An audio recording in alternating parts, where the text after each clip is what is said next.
Good evening. Welcome to the June 24th, 2019 meeting of the Stillwater City Council.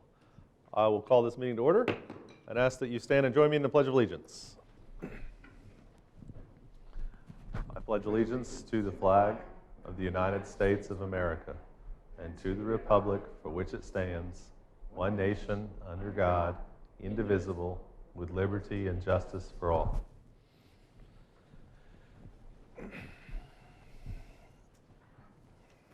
All right.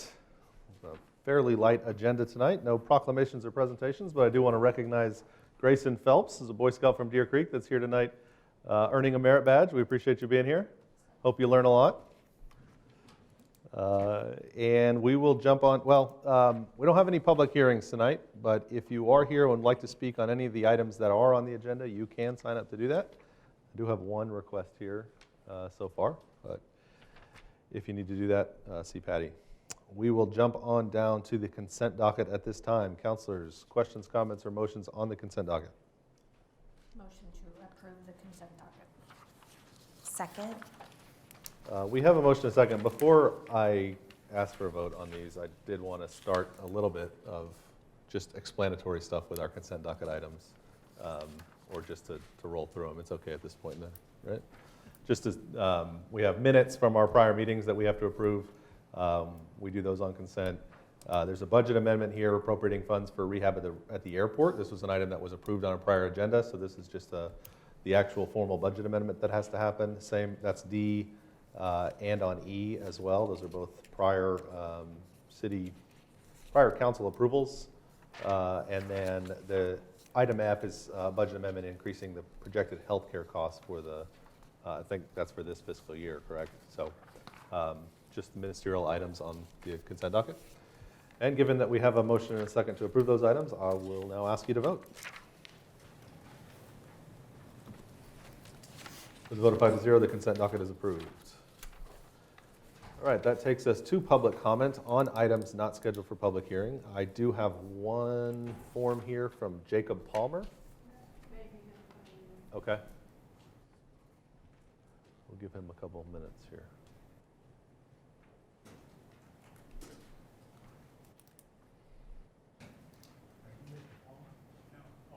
Nope, that's not Mr. Palmer. So given that Jacob is not here, we will move on to item 8, general orders. That takes us to 8A, approved grant agreement with the Oklahoma Department of Emergency Management for a generator for use at the water treatment plant. Mr. Millis, how are you tonight? Good, thanks. Thanks for being here.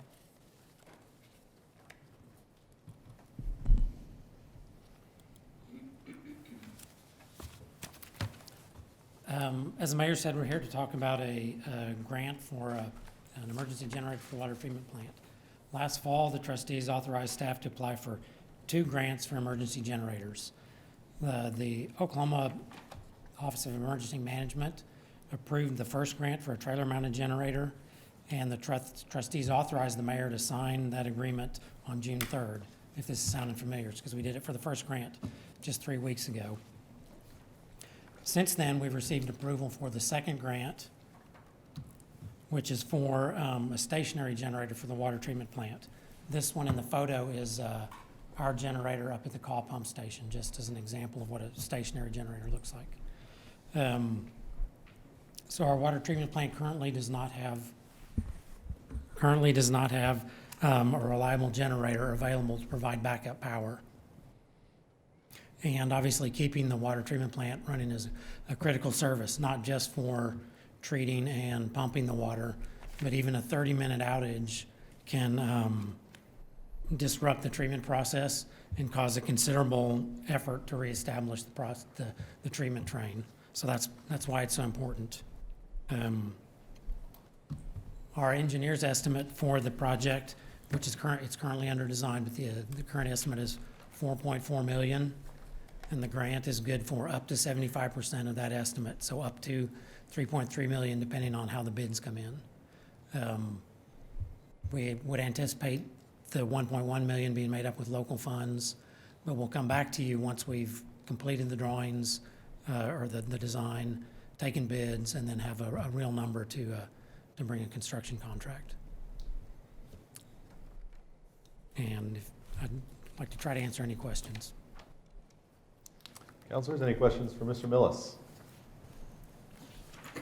So, Bill, if the construction costs exceed, once we have plans and everything, if it exceeds 4.4, will the grant go up to 75%, or is it No, capped sir. at the 3.3? It's capped up to 3.3, so if the bids come in lower, they'll still only pay 75%, Okay. which will be less than 3.3. Okay. If the bids come in higher, then we'd have to make up the difference. Okay.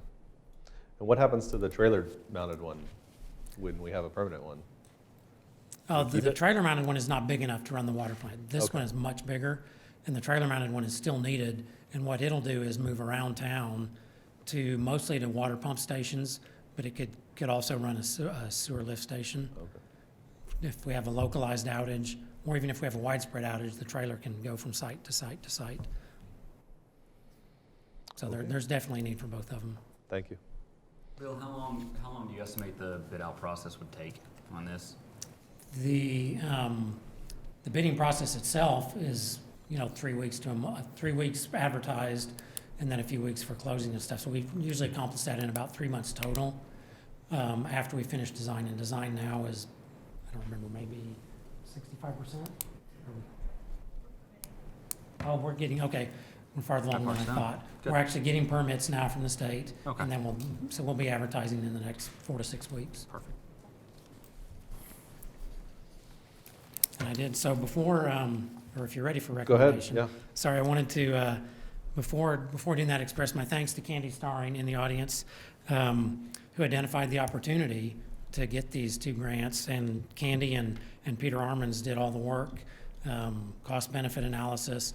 It was the state, so there was a lot of paperwork, but a lot of effort went into getting these grants for the city. And it's a great opportunity for us to get 75% of these 2 generators paid for. Yeah, absolutely. Thank you very much. Sure. So the action I'm asking you to take is to accept the grant and authorize the mayor to execute the agreement. All right. Councilors, further comment, motions? Motion to approve staff recommendation. Second. We have a motion and a second to approve the staff recommendation to accept the grant. Please vote. With a vote of 5 to 0, that item is approved.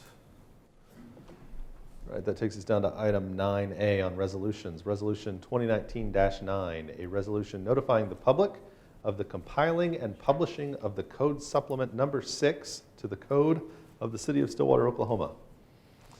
Mr. Dorman, tell us about the Code Supplement. This updates the actual printed content that's in the code book itself. We do that on an annual basis. We completed that process about a month ago, and so the code, the printed version of the code is now current through November of last year, November of 18. I would also tell you that depending on what happens with 3435 tonight, Supplement 7 will probably come out sometime in August or September, and we will be current to basically right now. So we're moving to get that caught up. If somebody wants to actually purchase a copy of that, we have several of them in the clerk's office that are available from the code publishing people. It costs $100 for one of those supplements for your book, or you can get them online for free. Yeah. So, Just going to ask that. So, just for clarity's sake, the code, all of the ordinances get codified in a code, and since we haven't had a supplement, or we haven't compiled a supplement, all the new ordinances are just kind of stuck on the back of it. they're in a later case service. If you go online, you can actually access, it tells you the current things that are not codified, and you can actually find them that way. But obviously, it's easier to go in and use word searches and things like that. So once they're codified, then it's much easier to find the latest version of the ordinances. All right. Councilors, any questions or comments or motions on this resolution? Motion to adopt resolution number 2019-9. Second. We have a motion and a second to adopt the resolution. Please vote. With a vote of 5 to 0, resolution 2019-9 is adopted. Item 9B, Resolution 2019-11, a resolution of the City of Stillwater prohibiting the flying of unmanned aircraft systems, UAS, during certain public events on July 4, 2019. Who wants to tell us about this one? Mr. Dorman? This one, this resolution is the result of a city ordinance that the council passed a couple of years ago. Basically, it allows the council to create prohibited fly zones for drones during public events. And to do that, you have to adopt a resolution in advance giving notice of what the prohibited fly zone area is. That's defined in the attachment to this particular resolution. And in this case, it's basically the Boomer Lake Park area during the Boomer Blast activities on July 4th. So I can't fly my drone and try to take pictures of the fireworks from inside the fireworks? That would be correct, sir. Probably a good prohibition. Be bad if we hit one of them. Counselors, questions, comments, or motions? Motion to adopt resolution number 2019-11. Second. We have a motion and a second to adopt the resolution. Please vote. With a vote of 5-0, resolution CC-2019-11 is adopted.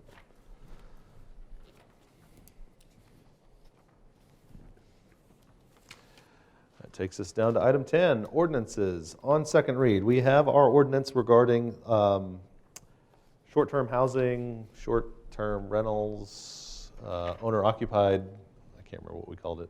I'm not looking at the home sharing. That we did first read last week, and we had some comments and questions about what we wanted to do on the short-term housing piece versus the home sharing piece. I think Mr. Dorman and the City Attorney's Office has prepared a couple of alternatives here on what the resolution can look like if we do include the same short-term rental language we had previously. Yes. Correct? Is that alternative A? Actually, 3435 is just the home sharing ordinance itself. Okay. So that's the one that Vice Mayor Darlington mentioned, that we just strip everything out with regard to short-term rentals and just have a standalone ordinance for that. So that's 3435. And then there's there's alternatives A and B, and Ms. Dennison's here, and I worked in collaboration with her to give you a couple of opportunities with regard, or a couple of options with regard to how to structure the short-term rental piece with that. And with your permission, I would ask her to maybe give you an overview of how that would work. Sounds good. Hi, Paula. Good evening. Paula Dennison, Assistant City Manager. Before I get started going through the three versions of the ordinance, 3435 that you have in front of you, there were a couple of questions last week about what other cities do and if we could take a look at them. So I'll just give you a very brief rundown. We checked out 11 cities around in this region and in the Big 12. Most of them do separate home sharing, short-term rental, and long-term rental. So they have different classifications. All of them require an application.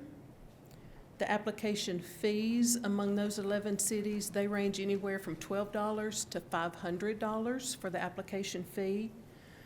The majority of them do require an annual renewal of that permit. All but 2 charge a fee, and those renewal fees run from $15 to $300. Only 2 of the 11 require inspection of the property before that permit is issued. So the other 9 do not require an inspection.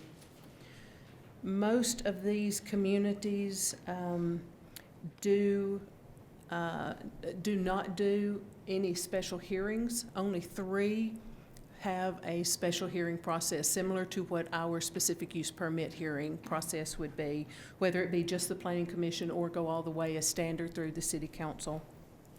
The rest of them, it's administrative approval only. Only 1 of the communities does any sort of notification other than the other 2 communities that are doing the SUP. It's just that typical notification there. But this one community goes over and above the SUP notification for specifically the short-term and long-term rentals. Parking was a question among the council. 1, 2, 3, 4, 5, 6, 7, 8. 8 of the 11, they require 1 space per room rented. So if it's just 1 bedroom, then that's just 1 additional space that's required over and above the standard single-family requirement. 1 community requires 2 off-street parking spaces, period. That's what we require for a single-family home, is 2 off-street spaces. 1 requires a space per guest, a space per building. So if, say, a mother-in-law quarters is in an accessory structure over the garage or something, they also require a space for that in addition to the spaces for the standard home. And then there's 1 that requires 2 spaces per 3 sleeping units. So usually in our single-family or our 2-family dwelling districts, we don't have 3 sleeping units. Ours is more measured by bedroom. So that has no similar application to us. But that's just a very quick rundown of the 11 communities that we did evaluate to take a look at. Any questions on that before I get into the 3 ordinances? No? All right. So, I was asking a question on the parking. yes, ma'am. I did see, I think it's Pasadena, not in this region, but it just says all parking spaces must be provided on-site. On-site, no off-site parking allowed. So there isn't a number limitation. You could put 4 cars in a driveway, I guess. If the council wished to do something regarding parking and have any additional requirements over and above what the standard parking is, 2 spaces for a dwelling unit in the single family, then that's, of course, an option that's always out there. Okay, so as Mr. Dorman indicated, ordinance 3435 is only the home sharing piece, and that is what is coming to you as a recommendation from the Planning Commission. So that covers their recommendation. Alternative A of ordinance 3435, it's both the home sharing and the residential short-term rental.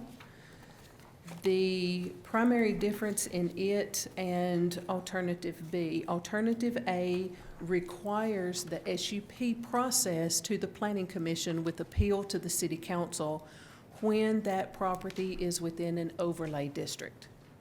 So if there was an application filed for any property in Westwood overlay, then that automatically requires that hearing process to the Planning Commission to get that specific use permit. And then any appeal from that is to the City Council. So I'm just going to clarify, so that's just if they're going to go into the Westwood overlay district, Well, it would be any overlay district, or any overlay? but Westwood is the one Is we the one have that right comes out. now over residential. Okay. Yes. Okay. And if there's no overlay, that requirement is waived. The SUP requirement is waived? That's correct. Yes, if there is no overlay, then it is an administrative issuance. However, there is the opportunity for the 30-day objection period, whether it's with it not being in an overlay. So in the overlay, it's required to have the hearing. Right. Not in an overlay, it's that objection period. If there is an objection, then a hearing is scheduled for the Planning Commission. But there's no notification that goes out in the absence of an SUP application, right? Yes, there is notification There is, okay. in both of them, Okay. yes. It's just the approval process is different. So that's alternative A. Okay. Same notification, same fee. In this proposal, the fee is proposed at an annual fee of $100. And Paula, can I address, I had a couple emails, a couple questions about what would that, they had no issue with the cost or the expense, but what would that cover? Just the administrative duties of taking care of this, or does it mean anything else? It actually covers the mailing. Okay. That is Okay. the notice, whether it's the home sharing, the objection or not notice that goes out to the property owners. In addition, if alternative A is chosen, there's the additional cost for the SUP Sure, notice. okay. Thanks. So- Yes. Did that? Yeah. Get, okay. Yeah. So alternative B. This is the home sharing and residential short-term rental together. It does not have the SUP process for the short-term rental. What it does is it has one approval process. Application is received, notice goes out to the owners within that 300-foot radius of the property. It has the 30-day objection period. If the objection then is filed, then there's the hearing that's scheduled for the Planning Commission with any appeals further on. This is, has a fee, initial fee of $100, but it does take into account that the annual fee is $10, because that's just walking in, making sure that you're still meeting the requirements and issuing a sheet of paper. So it does not necessarily have to have that $100, because there's no additional notice or anything that's going to be mailed out for that renewal fee. So, A and B, when Mr. Dorman and I were talking about these different opportunities that we have and different processes and how to evaluate and move forward on this, I actually drafted alternative B because it streamlines the process. It has one process, no matter if it's owner occupied or if it's owned by someone who is not living on the property. We also discussed that under alternative A, there could be the possibility that neighborhoods organize just to create an overlay district, just to have the requirement of anybody wanting to do this type of use has to go through a specific use permit and have that formal hearing. Which, keep in mind, every overlay district that's created is a new, separate, individual zoning district that your staff is going to administer. So keeping that in mind, that's why I felt much more comfortable with the alternative B to streamline the process. It still provides the opportunity for anyone to object and be heard through that hearing.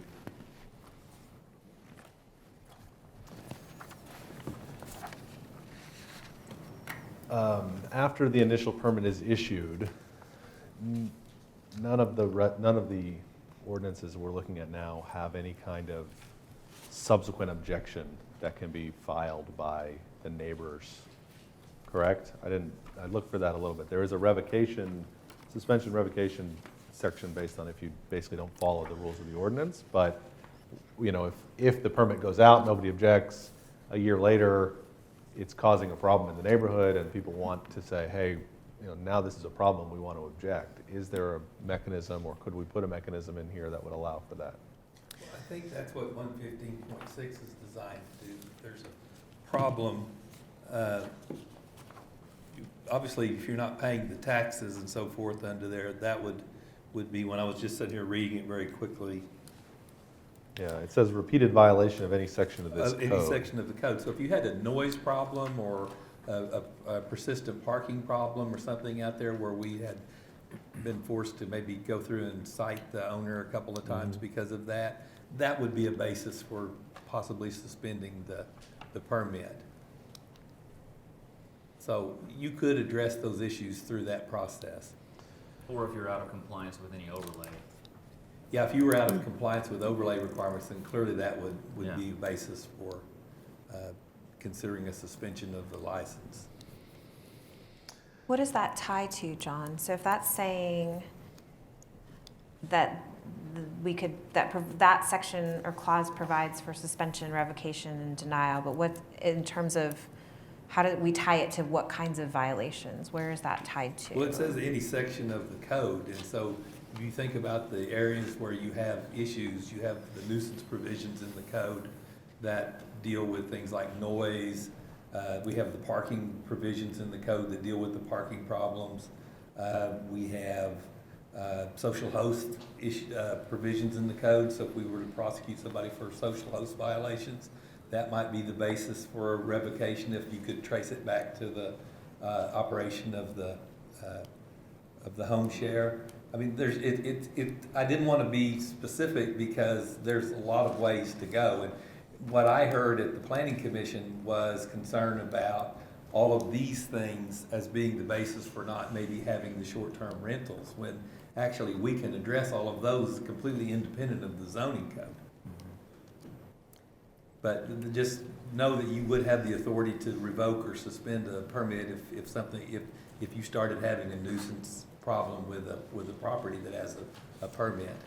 Do we need to define, I know when we were looking at some of the other communities, like Denver, they had like if you receive so many like 3 violations, your permit was revoked maybe for a year period, you couldn't apply for a new permit. Right. Do we need to be that specific?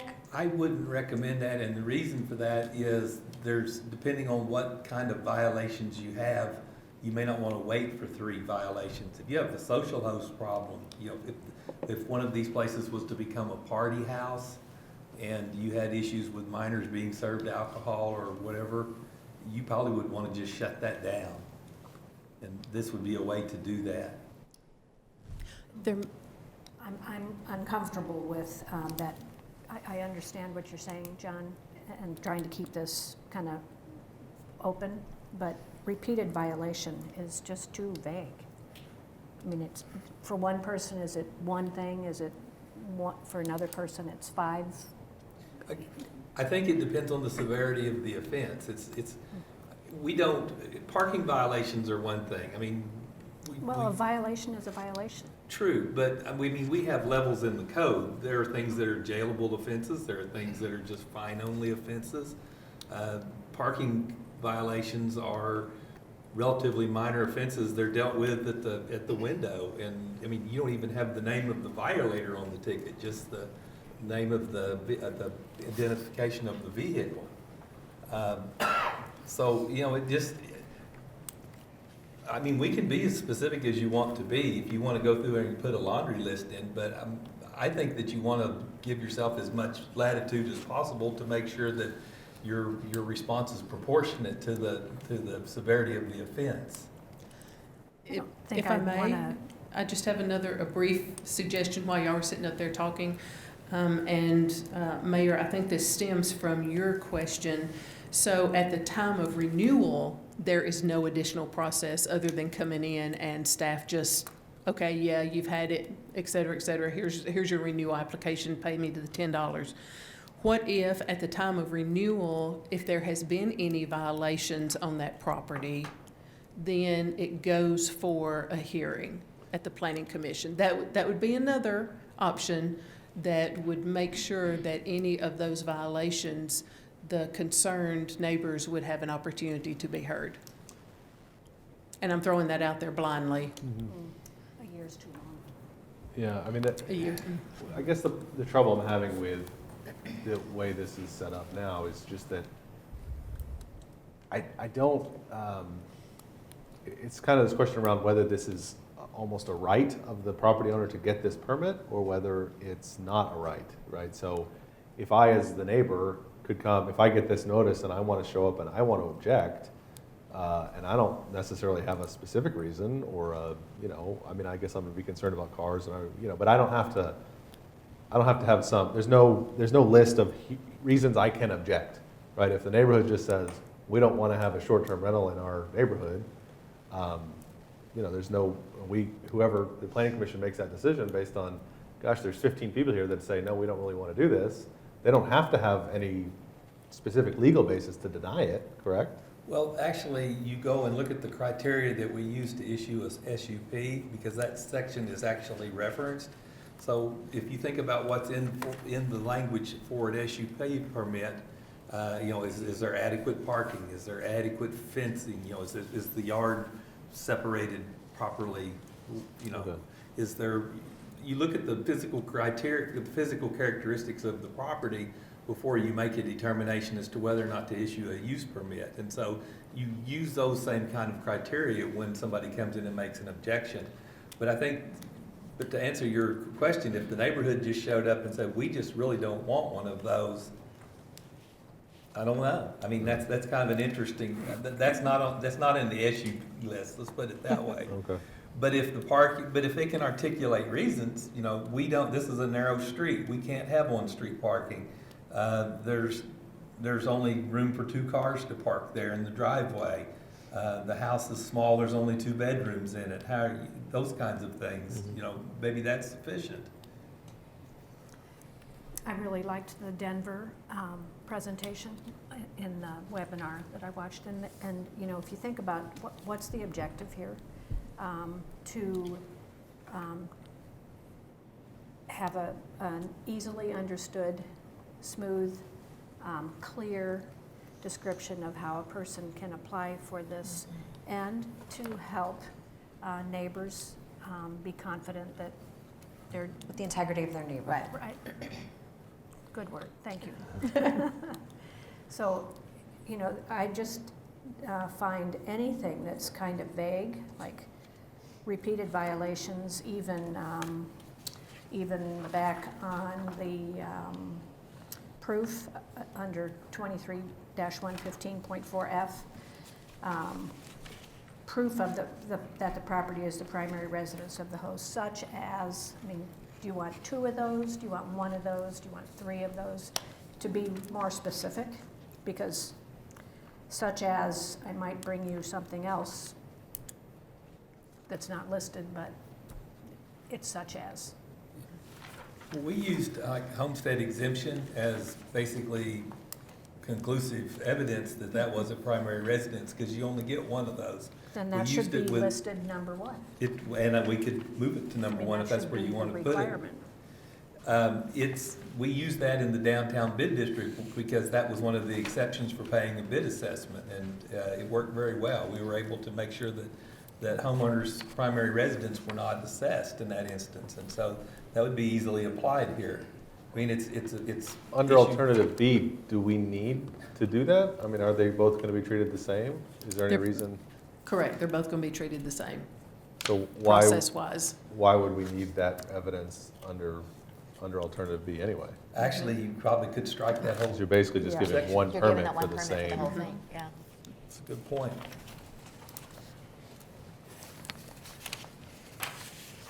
Okay, so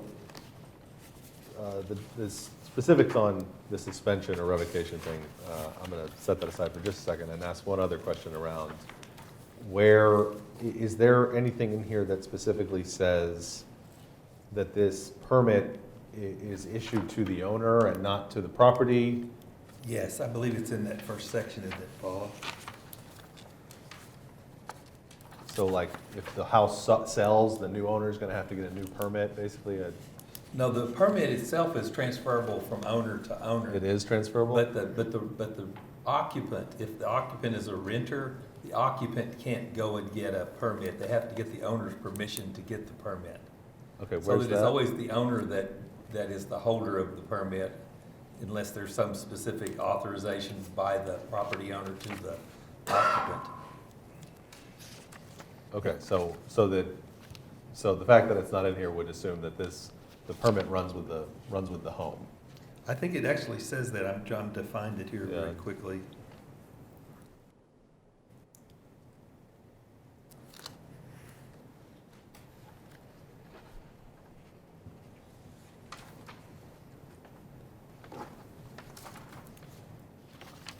Is that what we would want, for it to run with the home?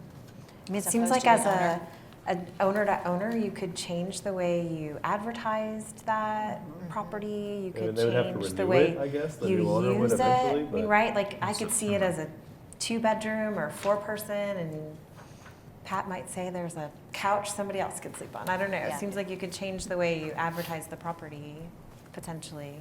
And then you wouldn't have that person's contract with one of the rental agencies if it just went with the property. Right, like the Airbnb, the Right. tax ID number, that would be different, right, from person to person? Yeah, Yes. that would be different. So I would think that, And that's part of our permit process right now?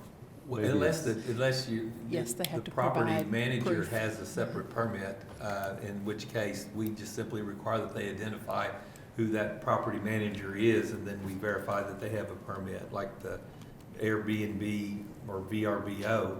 If they tell us that's their agent, which is something that we added since last week, and we can verify that, then that is the holder of the tax permit for purposes of getting the license. yeah, The- I But just, it I think we doesn't- want to have the owner's name on record. Like, I don't, if someone comes and complains about the house or something, we want to know who the Yeah. owner is. I mean, I would just think that we would put in that the license has to be renewed either on an annual basis or when the home, Or if the home sells. when ownership Okay, changes. If home ownership changes. Yeah, I agree. The reference of transferability was actually in alternative A, where it was talking about the specific use permit. Yep. Oh, okay.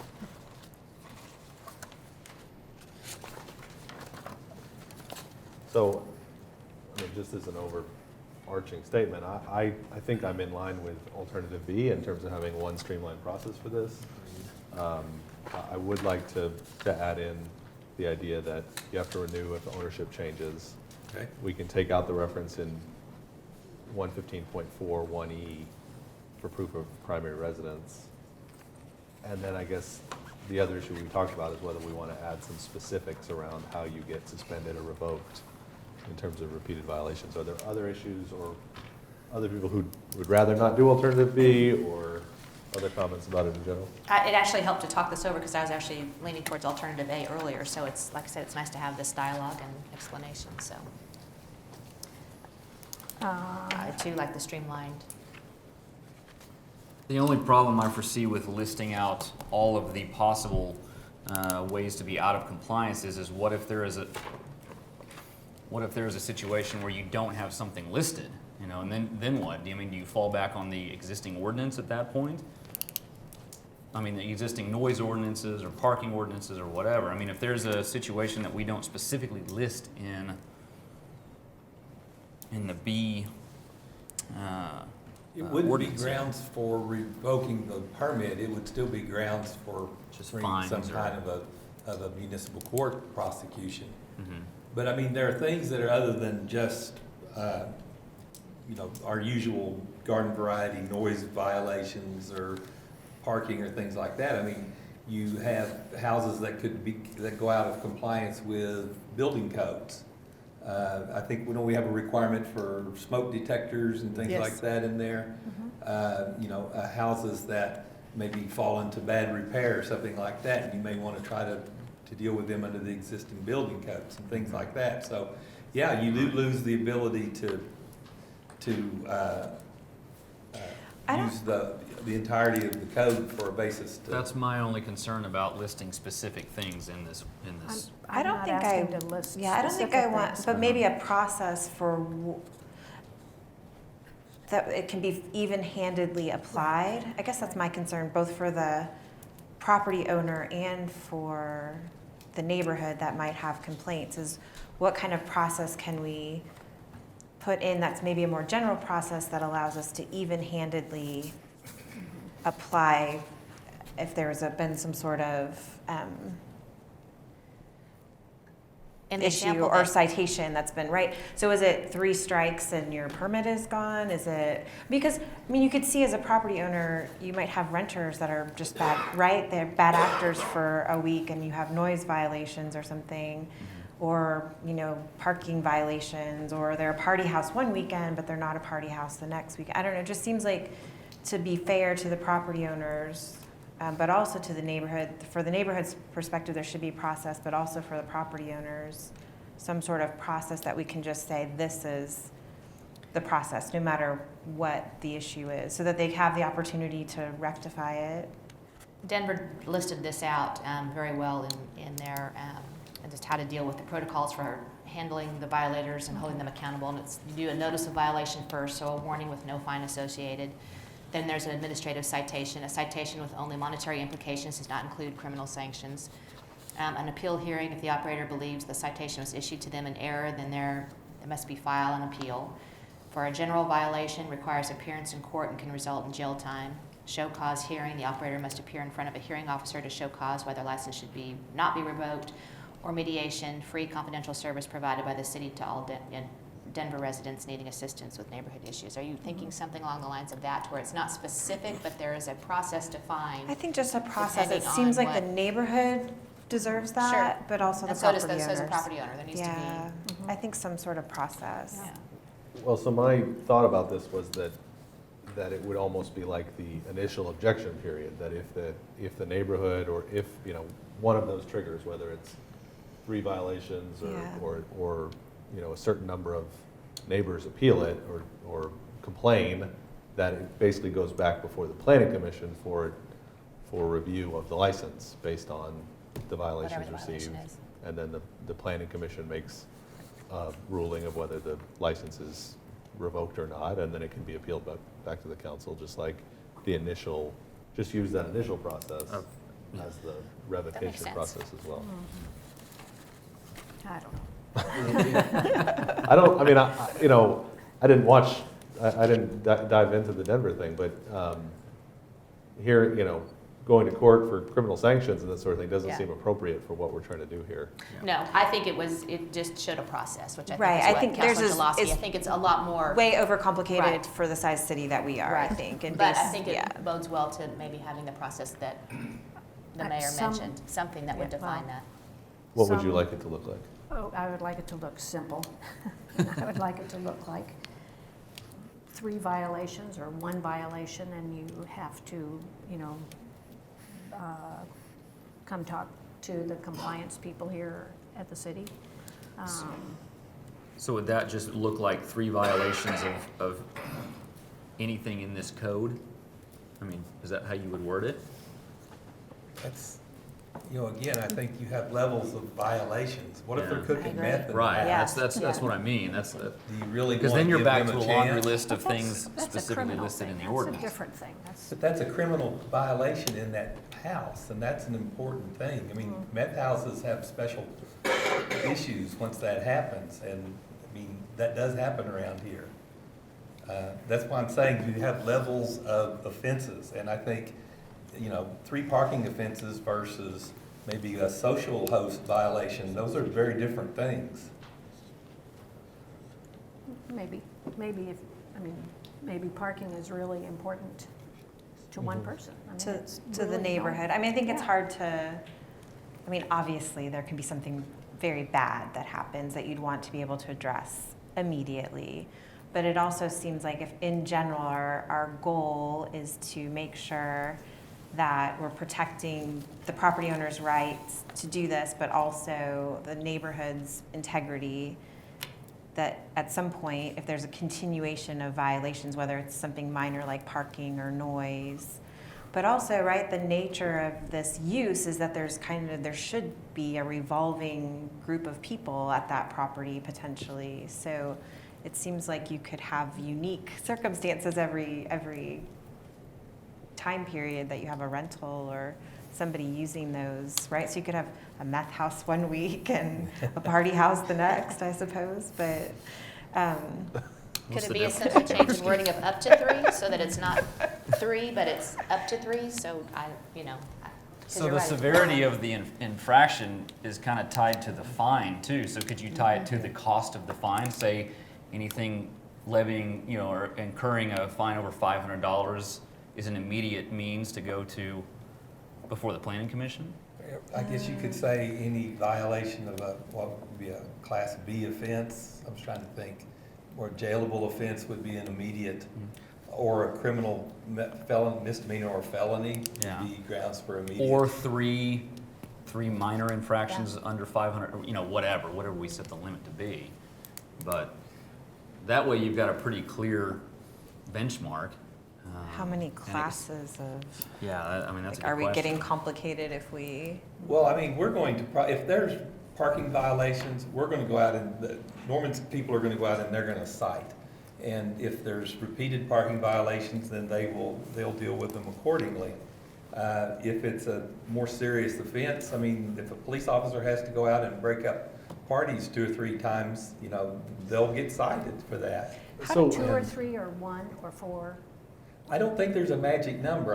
My recommendation is not to use a number, because I think you want to have flexibility, because if they're bad enough, you want to be able to go ahead and revoke the permit now and not have to wait. If you give them repeated chances, How does- then it could become a problem. You're not able, you may actually tie your hands and not be able to deal with the issue. I mean, we can only do so much in municipal court. The other things we end up forwarding over to the district court. If they're cooking meth, it's going to the district attorney's office. How does it work with a citation? So if you have a parking issue and it's visitors or guests that are staying at the property, are they issued the property or the parking citation? So how do we tie that to the property? Yeah, that's part of the problem here, is that most of these citations aren't gonna pop up at anybody's computers to say, oh, this house got cited for parking Exactly right. violations, or this house got cited for whatever. I mean, it's a person who gets cited, or the vehicle that gets cited in the Who is parking. not a citizen of Stillwater. If generally. you're- Right. So the problem gone. I have with any kind of, I mean, I like it being a little bit more vague too, because it's sort of, it's really hard to define or to tie it to the property. You know, if the neighbors are saying, we've had to call the police and they've come out here and written tickets 4 times in the last month, I want to, as a neighbor, go to the city and say, hey, this house is a problem, and, you know, here's the evidence that we've had parking problems and that kind of thing. But the city's not going to spontaneously know that Right. unless somebody brings it to us, right? So, and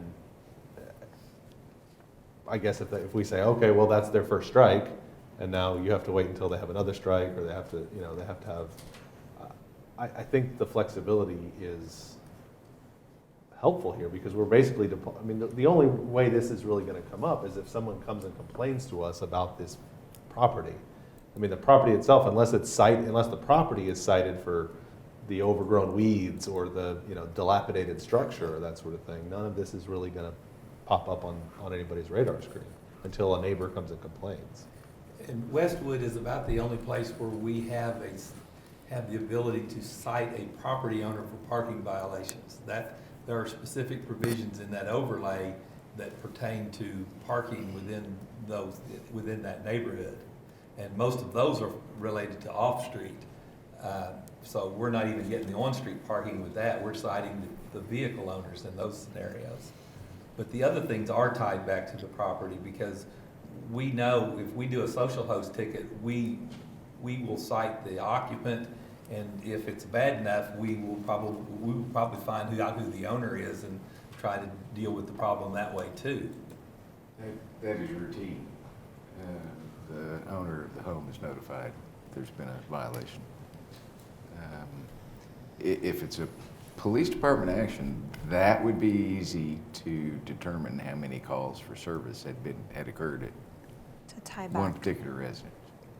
It just seems, I understand what you're saying. It just seems like it just denies like a process that can be applied fairly.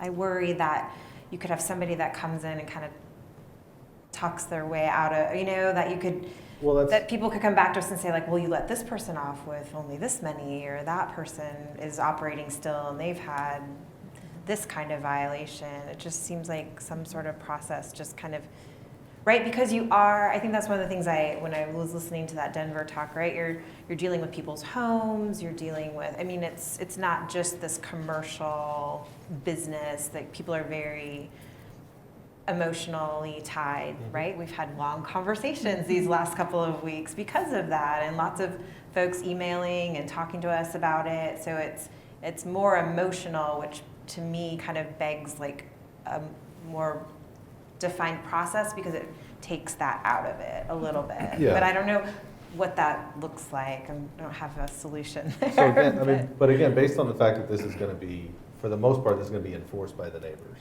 Yeah. I mean, this is not gonna be something the city is actively able to track. So if we put in here something that says, you know, if a neighbor or a citizen is concerned about a property, they can bring a complaint to the same people that you would apply to, whichever city clerk or whoever's listed here, to make a complaint against the property that has a license. and then the clerk's office or whoever in the city makes some determination if there is sufficient evidence of actual code violations from the property to take it to the planning commission? Well, actually, we already do that, and it's like if we have code violations, then those go to, they go to the code officers who do an investigation, and then those are brought to the city prosecutor, Dennis McGrath, who looks at them, and then if there's prosecutorial merit, then they file a charge. But you're talking about property code violations, right? I'm talking about a neighbor who comes in and says, there's cars parked on the street all the time, there's loud parties, there's this, we called the police this time and that time, and all that sort of thing. I mean, the only way that's ever gonna get coalesced together and an action taken against their home sharing license would be if that neighbor comes and says, I have a problem with this property. And it may be like actual property code violations, but it may just be parking problems, or we had to call the police about the noise.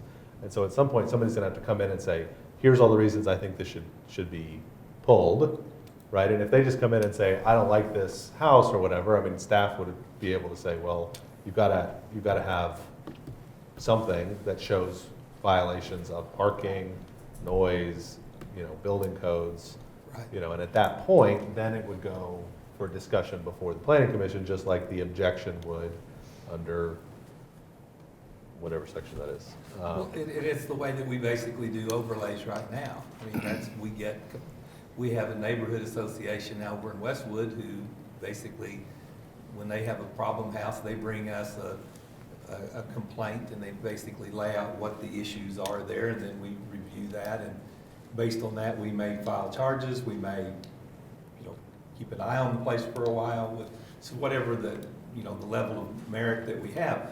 But I would say that the same, you're gonna basically be looking at the same kind of evidence and making a determination as to whether to suspend the license that the municipal court judge would be looking at with respect to, I've got, a social host violation, or if I have a noise violation or whatever. And but the other difference is that, you may be looking at cumulative events versus the judge will look at them in an individual scenario and probably will assess a little higher burden of proof than you would in this instance. But it's up to you. I mean, we'll put in here whatever you want to put in here, but my recommendation is to not tie our hands when we have to deal with these. And the more you put in here, the harder it makes it. And I mean, we could try, my other suggestion is, let's try it with this language, and if it turns out that we're having a problem, we can always amend this. I'd rather try to get it really right Well, first. I mean, I agree with the sentiment, but I also think, I mean, how many complaints have we had currently about home sharing or Airbnb properties in town, where somebody comes and says, hey, they're renting this house out and it's a problem, I don't think they should be allowed to do it. I mean, I don't think we're getting those a lot now. And so I guess my point is to say, I think we're talking a lot about something that's probably not gonna happen very often. Yeah. We're not getting a whole lot of, Well, because the people that are renting these are paying, I mean, yeah. it isn't in my mind, it's not a problem because they're paying a higher price than they would be if they're Yeah. I mean, I Well, want and there it to be is, something here, like but we I talked also about don't know last that we week, need they're maintaining their properties because Right. they're advertising their property. I mean, Right, they I want- think And they're held to accountability from their Airbnb and that's from right. the I mean, VRBO, so I they do have their think own all set of those rules that they're- things, I guess I just, from what we heard last week from the neighborhoods and what we heard from the property owners, I just want to make sure that we have that fairness kind of laid out. But I don't mind the idea of tying it back to that original process. That does seem like a simple way for the neighborhood to know and for the property owners to know if there are issues, you'll just how go to back do to it. this process, the process that you started with. Mayor, Yes, sir. one of the things that we were going to do with these notices went out was to be able to tell the neighborhood, here's how you protest this. One of the other things that we could do is include in that, if this home obtains a permit and through the year it becomes problematic, here is how you notify us about those violations. I actually have a problem with the notification too, prior to the issuing the permit. Does anybody else? What about it? Oh, it sets up, kind of in that emotional way, adversaries. And even if you say, if you say, these are the things that you can complain to us about, it just heightens fear. And, if I wanted to get a huge dog, I don't have to poll my neighbors and see if that's okay. I know it's different, but I might not really like dogs. But I just think that's the main purpose of putting this ordinance in any kind of ordinance in place, is because we're saying my neighbor is now using their property in a way that I don't think is consistent with the residential nature of the neighborhood. And I think I should get to, object if I have a problem with it.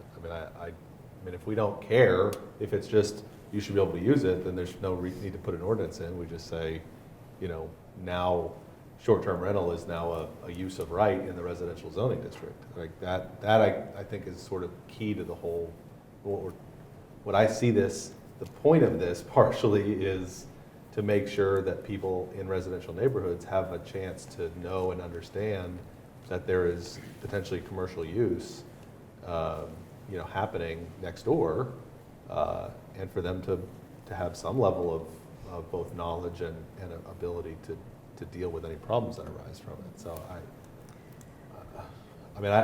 if we just want to say everybody can do this wherever you want, that's a whole different. Well, the other thing we're trying to do is to put a process in place for permitting so that we know who is doing it, Right.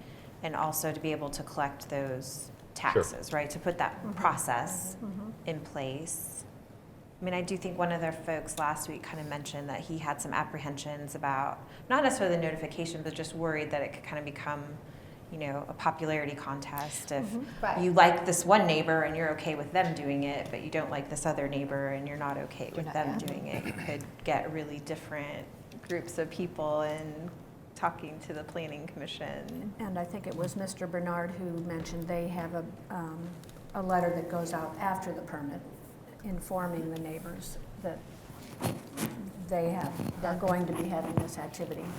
And that it could be a very nice, kind letter of, Sure. and if you have a problem, please contact me immediately. Here's my cell phone number. Anytime, I'd like for you to keep track of, it could be a really nice letter. Yeah. And I think it would just help compliance. From the owner-operator, Right. not from the city. Right. Well, and if all the owner-operators are like Mr. Bernard, then I think it will be great. But unfortunately, I think the ordinance is really more, the rule's always for the rule breaker, right? My concern would be the ones who are not going to be conscientious and are not going to, have that same concern. Well, But if it's part of the process, they required. have to If do it it. were required. Yes, that they have to notice, yeah. And honestly, After. not having the 20-day objection period and instead saying, you have to send out a letter that notifies all the people on this list, within 300 feet, that this permit's been issued and here's the contact information, that's fine. I think there still needs to be an objection that people can make to the city to say, this place is a problem, they shouldn't have a permit. That needs to be. Not necessarily that's at the after. beginning of the Not process. necessarily at the That's beginning. after they've been. Yeah. Sure. How would that work with, I know this doesn't regulate like the HOA piece of it, but if you lived in a neighborhood with an HOA and you didn't have the notification, how would that work? If you weren't required to send it out prior to the permit, could you or does it matter from the city's perspective? I'm just wondering, just curious how that would work. It's harder to revoke a license than it is to not issue one on the front end. You get into all kinds of due process issues at that point. On the front end, if you give notification and you give people a chance to object before you issue the license, it's a lot simpler process. once you've issued the license, then you're getting into a scenario where somebody has, I won't say they necessarily have a property interest, but they have a right to a hearing, and, I mean, it can escalate on you. And it's going to be much more difficult for the staff to process through that. We're gonna possibly have to have the planning commission hear that. So, I mean, if you're just gonna let them go in with it and send a letter after the fact and say, hey, we've issued a license here, I don't think that there should necessarily be a process where then someone could come in and complain and say, you shouldn't have given them a license, because that's going to create, I think, a lot of problems for you in terms of trying to enforce it. The city has also sort of been doing this anyway in other avenues. We have chosen many, many years ago to do additional notifications. For instance, a preliminary plat. When a preliminary plat is coming within your vicinity of where you live, we send out notice before it goes to Planning Commission as the deciding body on a preliminary plat. Statute does not require it, but it is more of a courtesy before it happens. And we regularly have a number of people showing up because they were unaware. It's just, primarily it's the awareness component before a permit is issued or something is approved. And the way it's written right now, we would provide that notice that somebody's applied for Yes. an SCP. That's correct. And that's what the initial fee would cover.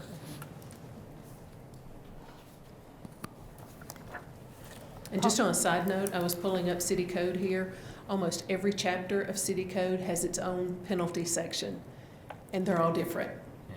There's not any that are, oh, here's the penalty section for all of the violations listed in city code. So it's very violation specific as to what that penalty is.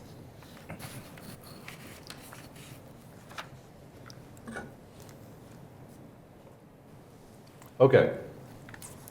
It sounds like there's probably still some work to do on the short term, although I don't know that any of this discussion doesn't also apply to just the home share. standard 3435, right? Because it has the same Right. suspension revocation Right. section.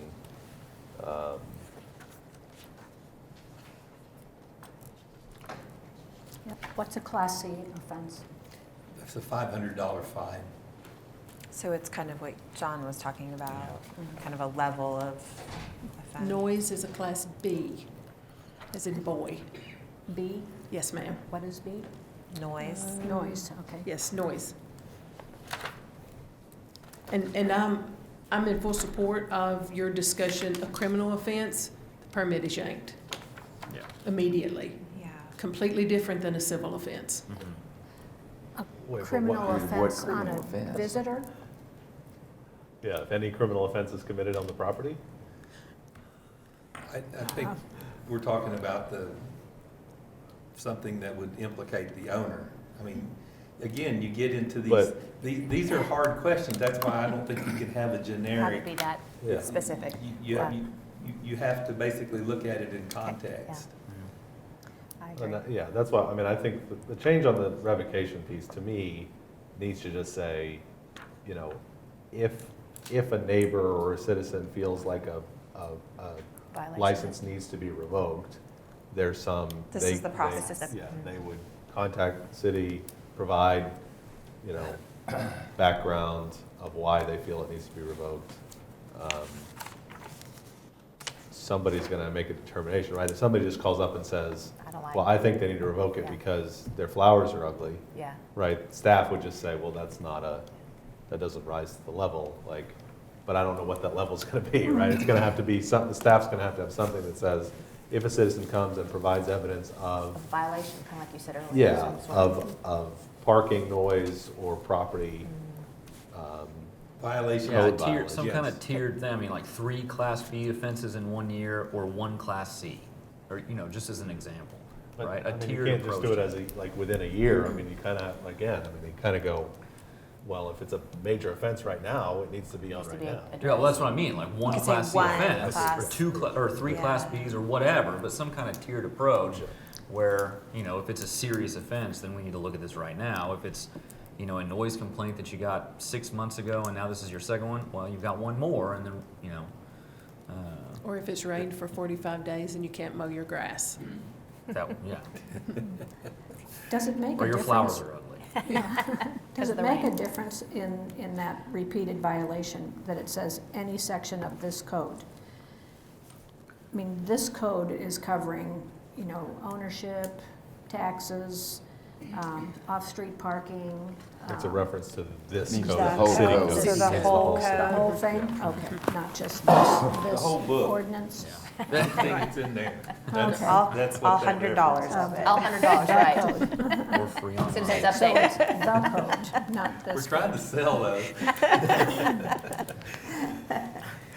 John, from a process standpoint, if this stayed the way it was, is it, how would that process work? I mean, if we didn't put anything in the specific ordinance that said how somebody complains, would we just adopt some standard operating procedure around how we deal with it? We already have a standard operating procedure. If we get a citizen's complaint and we go in and we investigate those, and like I said, if it has prosecutorial merit, then a charge would be filed in municipal court. In this scenario, I mean, this, like with the Westwood violations, if we get violations over there, we review those and determine whether those go forward to, you know, municipal court or whatever else we need to do. In this instance, if we had a serious violation in one of, you know, violation of the code, we would probably bring something to you or bring something to the planning commission for purposes of, you know, considering whether or not that license needed to be revoked. We can clean this up a little bit. I don't have a problem with that. If you want to be more specific as to how that process is going to work. I think that would be helpful, again, for both sides, right? I think if you're a property owner, we owe them that, like, this is gonna be your process. Because they have short-term tenants. I mean, it'd be hard to, it's really hard. It's not like long-term tenants where they're gonna have this long-standing relationship. I mean, on some of these home shares, they might be there, you know, or just a night or two. I mean, they could have great ones and some that are a little more rowdy. I mean, just seems like for them to know that there's a process in place would be really helpful. But then also for the neighborhood to know if you do have issues, this is how you would handle it. It just seems, and I don't know that it needs to be super, super specific, but just something that shows that there is some process. Well, and that also will then take probably won't run place. to those individuals again if there's an issue. I Right. mean, they're not. We can put something that puts the neighbors on notice that there's a process you can follow in terms of filing a complaint. I think that could be incorporated in here without a real problem. And at the same time, we probably need to maybe make it clear in here in terms of suspension that before we would suspend the license, you would have a right to a hearing in front of, I'm assuming the planning commission. They're not really a quasi-judicial body. Yeah. Almost would think the Board of Adjustment, since they actually operate that way. But planning commission has the initial jurisdiction anyway, so probably that's where we need to leave it. I mean, we can make that fit. We can, I mean, I understand what you're saying, and I think maybe we can clarify those points. Well, I mean, honestly, just a sentence that says, proceedings for suspension or revocation of a license will be handled according to the Issuance of the special use. the procedure outlined in 23-115.4-2. Okay. You know, where it talks about taking it to the planning commission and then an appeal to the city council. Because then at least gives people, the property owner knows, the city's not just gonna show up and say your license got revoked. They're gonna have, you know, a discussion that happens. Well, and I think that's wise, because you don't want to have, the suspension process should not be administrative. No. It should always be in front of some citizen peer group.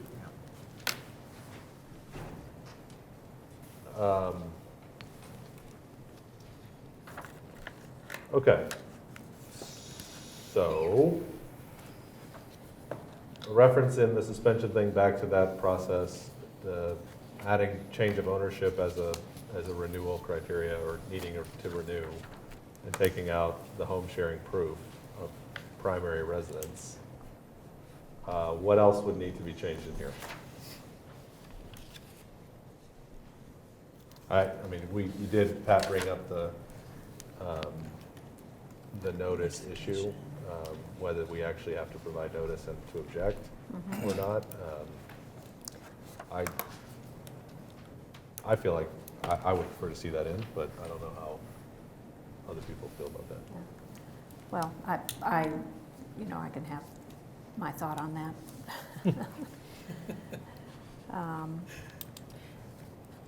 And I think that sometimes 9 times out of 10, it's how it's presented. Sure. Yep. And, if we can think of a way that doesn't make it seem like it's threatening or. Congratulations. Yeah. I mean, a lot of times it is in how it's written and presented, so to be mindful of how that's given out. I think doing it beforehand, if it's done in a way that's. I imagine our notification, I mean, it's probably very kind of template notification. There's not a lot to, right? I mean, Do you have pretty like a flower customary. stationery? Smiley face. We actually, just about 4 years ago, maybe, redid the property owner notification, and to where, I'm not gonna look at Mr. Dorman, to where it does not read like a legal document. It actually has I think color that's- I and think it's that makes- attractive, and it yeah. has a FAQ on the back, and, who to contact and what the request is, and, et cetera, et cetera. So we have had many compliments on that style of neighbor notice. Yeah, And that's what we would I think continue that- to think use that for could this. work really Yes. well You don't need to do here. the flower stationery Yeah. and the smiley face. I was That's- yeah, thinking of, something I mean, a that's- lot of communities have a very, more legalese Yes. rendition of property notification, which I'm sure certain people really appreciate, but it seems like this would be an instance where this new version might be more appropriate and helpful Yes, to I folks agree. and kind of give that gentler introduction to the concept. So just to go through the whole thing. Yeah. Um, Sorry, I'm like shouting into that microphone. Okay. Alternative B, 3435, is home sharing and residential short-term rental. Yes, And all of the definitions stay the same. yes. Property owner. Again, under It doesn't- B, I'm sorry to interrupt, but why do we have why would we need separate definitions for home sharing and short-term rental? Right, If that's we're too treating them all the confusing. same. It's very confusing. Yeah, I mean, then I think we just have code provisions that don't mean anything. We can just call it short-term rental. Yeah, Okay. Well, one of the things that we did unless there's a reason to have them separate. on the short-term rental, one of the things that we did add to that was we made it 30 consecutive days per guest. And guest is actually, the definition of that has been broadened to say the person who basically rents the property or is occupying it with a person who rents it. And then we make a notation here that it's 30 consecutive days within a 90-day period to address the issue that was raised by some of you last time, and that is the folks that want to come in and it's really a long-term rental and not really a short-term rental. And so we were trying to be more specific with regard to how that works. So if you make it 30 days within every 90, you're clearly that's clearly a short-term rental versus somebody A wants to rolling. say 60 days, they're really, Yeah. that's really a lease, and that's really something that's under the Landlord-Tenant Act. Yeah. That's a whole nother set of rules. So that should stay in, but like the home sharing definition doesn't even really need to be there, right? They're all just basically anything that's a short-term rental, right? Because it's the same temporary time period, 30 consecutive days. I mean, the only difference between the home sharing and residential short-term rental definitions are whether it's your primary residence or not. And if we're not treating them any differently, I'm not sure why. That's a good point. I mean, let us play with that a little bit. Is there any because- concern if you remove that from somebody that is doing technically home sharing that may not consider themselves being a short-term rental? I just don't, I mean. Or does it matter If maybe the in code this doesn't treat them any context? differently, Yeah. I don't want to create confusion by having a term that's defined there that doesn't mean anything. Doesn't need to be. But, I mean, but it still has significance in that, I mean, home sharing is sharing your primary residence, and short-term rental is somebody who's got a rent house that they're leasing out like a hotel for short periods of time. And. But we're not we're treating gonna them any treat- differently. But I than the understand code. if you're not gonna treat them differently, then we probably need to maybe define that differently. I don't, Well, I think we would just Just say one. residential short-term rental means this, whether or not the owner or operator is the primary occupant, just including take out home both. sharing completely. Yeah, just Yeah. take it out and just say it includes both, it's the host primary residence and not the host primary residence. I Then think you that's a can good leave point. guest and host and rent. So you would take out just the home sharing and incorporate that Incorporate this. into short-term rental. Okay. Then on your titles and your wording here, where you're saying both home sharing or residential short-term rental, you would Strike just say home residential sharing. short-term rental. We can, yeah, I agree. We can make that work. So there's no confusion about whether there's a difference between the two. It's what I'm hearing from the council is no distinction. Let's call them all short-term rentals and move forward with that. There's no benefit Sorry. for staff Oh. in the municipal process of knowing if the primary owner is living there versus not? Honestly, no. Okay. Do you want to keep walking through? Yeah. Any other changes? Just in 115.3. All of those references are gonna be to home sharing, so we would Sure. have to change Change those all to those, say yeah. short-term rental. And the licenses will be renewed on an annual basis or upon change of ownership of the property. And so then the initial license application fee is $100 and the renewal is $10? That's what we're going with? That seems Seems reasonable to me. reasonable. Just put a period there instead of a comma, just so people don't think it's 100,000. Do you want us to limit the ability to get a license to the property owner and not have any scenario where they could allow an occupant to do this? I think it simplifies things, If it's just the owner. If we just allow the owner to do it, yes. well, I mean, Well, the way it's written now, if the occupant could do home share, or not home sharing, but could do short-term rental if they got permission from the owner to do that. And what I'm saying is, maybe we just need to strike that. And it's just simply the owner has to make the application so that the owner is always the holder of the license. Yeah. yeah. That's I mean, probably- I- yeah, I I mean, think That's fair. renters Yep. doing short-term Yeah. rentals, it seems like a recipe for disaster.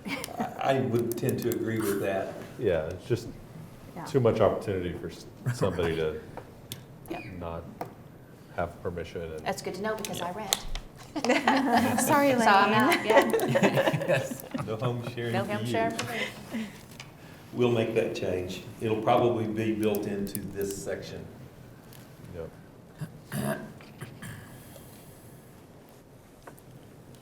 And then so then we take out the home sharing proof of property, primary residence in the Yes. application form. Will the application form be online, Paula? As soon as we build it, we will put it up there, yes.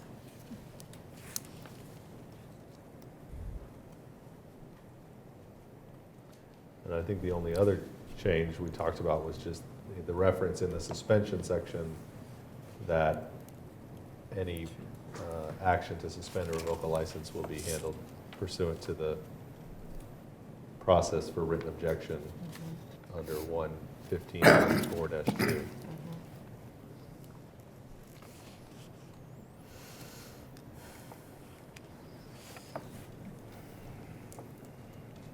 So we're still leaving in the notification before the permit? That's what I would prefer to see, but I just want to, you guys. I agree. I mean, just because the idea here is if we're requiring, if it's not a use by right, then I think that the neighbors have a right to know that that property is being used for something other than a residential use, purely residential use. But I agree that we would want it to be, that notice to not be, Yeah. Inflammatory. yeah, Yes. clinical and, You're putting "you win" at the very, as the header. Sorry, John. Yeah. Yeah, I won't don't say have John write it. Oh, don't worry. We don't let him close to our notices. Will there be a probationary period or soft enforcement period? Yes, that is what, we're going to be working with Megan on getting the word out we know there's a period of adjustment time that folks need the opportunity to come in, especially the out-of-state property owners who are doing this also need an opportunity, given a little time to come in. So we're looking at 60 to 90 days to give everyone the opportunity, come in, get everything. That'll give us a chance to send out the notices to the neighborhoods, have those time periods built in. Probably wouldn't hurt to do a resolution so that it's clear that you want to have a period of time, I think, to try to get people to start the process sooner rather than later. Because our experience with that has been that everyone waits until the last week to make application, and then that doesn't work really well. What happens if somebody doesn't come in and get a permit? And we find out, I don't know how we would find that out, but, Neighbors would complain, Neighbors would more than complain. likely. okay. We'd fine them for violation of the zoning code, and it's $500 a day. Okay, So Plus, the good thing about it being online is you can just look and see if there's a listing online for that property and say, oh, they don't have a permit, huh? So, And that was really stressed in the Denver presentation, that data mine to recognize the violations, otherwise you run yourself ragged. yeah. I should have brought this up sooner, but this expiration on September 30th of each Oh, year, that's what I was just gonna bring up, too. it's like right in the middle of Football season. the busy time for all of these rentals. Yeah. It would make sense to me if we made those expire like in January, if you want to do, that's fine. so. We were just trying to pick a date that is not alcohol beverage licensing, because that's usually April through June. Okay. So outside of that time period, yeah, and we just I would say threw a dart at a calendar. January 30. yeah, the end of Yeah, January. end of January. Gets you Yeah. through the Yeah. busy time. Yeah. Mhm. And you have to mess with it in December when everything else is. Yes. Yeah. Yes.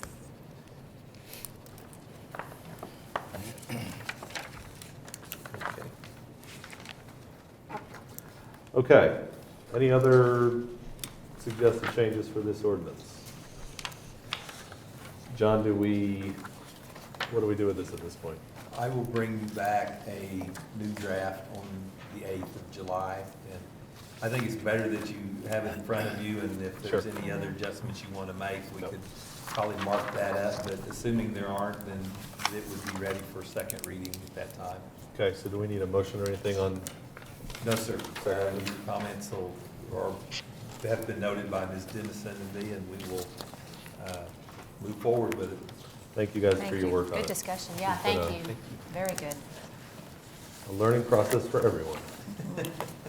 All right, that takes us to item 11, reports from officers and boards. Mr. Dorman, Nothing to report tonight, sir. Mr. McNichol. One item, Mayor. A disaster recovery center opens in Stillwater tomorrow.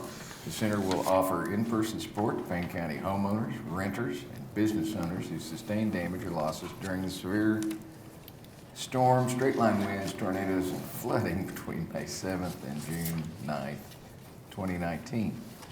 Recovery specialists from FEMA, the U.S. Small Business Administration, the Oklahoma Department of Emergency Management will be at the centers to talk about assistance and to help anyone who needs guidance in filling out an application. The center is located at the Stillwater Community Center at 315 West 8th Avenue. For more information, check our website at stillwater.org. Thank you, Mr. McNichol. Councilor Zanotti. I'm going to put Mr. McNichol on the spot real quick before I read mine. How many city employees do we have? How many city employees? I think 532 at last Okay. count. Well, out of 532 employees, we had 114 of them celebrate over 20 years of dedicated service under their belts here at the City of Stillwater. So I wanted to give that shout out in reference to that. So we are proud to be supported by a great team of responsive, experienced, and performance-driven employees. So congratulations. Thank you very much. Vice Mayor? In fiscal year 2016, Oklahoma received over $9 billion through federal spending programs guided by data derived from the 2010 census. It's estimated, however, that Oklahoma loses a potential of $1,123 in federal funding for every Oklahoman that is not counted in the census. Learn more about why the census matters and what to expect for the count coming in 2020 at PayneCountyCensus.org. Super important. Yeah. Be counted. $1,100 a person, that's not 1,123. Yeah. what you can do with that. Councilor Wedlake. Thank you, sir. Looking forward to seeing you at the Chickasaw Boomer Blast Fireworks Show next Thursday, July 4th at Boomer Lake Park. Local food trucks will line the Lakeview Bridge from 7 to 10 p.m., and the fireworks show will begin around 9:35 p.m., weather permitting. Parking will be the same as last year. Boomer Lake Park will close to vehicular traffic beginning at 5 p.m. that day, but pedestrians are welcome all evening. You're also invited to watch from the Stillwater High School Pioneer Stadium. You can find out more on the event, more information on our website at stillwater.org. Excellent. That's always exciting. Love the fireworks show. Yep. Yep. And I'm glad we've got the same setup again this year. I thought that worked really well. Yeah, We we didn't have did. to worry about parking quite as much. It's probably already too wet to park cars at the Has been since park like we used And to. it's supposed to rain. Yeah, so look forward to seeing everybody there. Councilor Jalowski. Yes, here's a quick reminder that in the event of a power outage, our website makes electrical outages easy to report and track. The city uses the data entered with each report to help staff more precisely identify the source and scope of each outage. To report and track a power outage, go to stillwater.org and find Report Power Outage under the Online Services menu. Assuming that you still have web access when your power's out. So I was just thinking the same thing. It has a mobile, Get that portable it has a generator. mobile site. It works pretty well. You can get on your phone, right? Portable generator. Yeah, or get that trailer mounted generator we That's have. right. All right, I would like to recognize Special Projects Director John McClenny for his recent certification as a Certified Procurement Officer. John stepped out, but thank you, John, for your work there. With this certification, John will assist the City of Stillwater with standardization and centralization of the procurement process in order to develop a more effective system. Congratulations and thanks for all you do to the city. I think that's it. Anyone have a motion to adjourn? So moved. Second. No. We have a motion and a second to adjourn the city council meeting. Please vote. With a vote of 5-0, we are now adjourned. Thank you all for being here.